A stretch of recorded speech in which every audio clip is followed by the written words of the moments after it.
Finally finally from Chatakpur.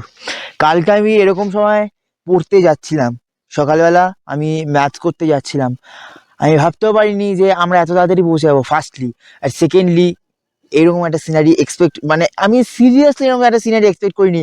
আমি লাইফে first time এত, মানে ক্লিয়ার না, এত মানে সাইজটার কথা বলছি, এতটা বড় আমি দেখতে পাইনি।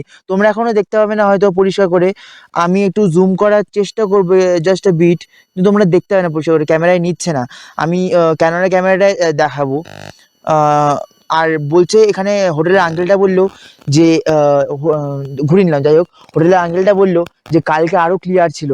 আমরা আগে এসে রোদ্দুরে এখানটা দাঁড়ালাম, তা আজকে অতটা ক্লিয়ার নয়, আস্তে আস্তে বলছে বিকেলের দিকে ক্লিয়ার হতে পারে। এখন time is enough, 2 night 3 days, অনেক সময় আছে তোমাদের দেখানোর, আরামসে দেখেই যাব।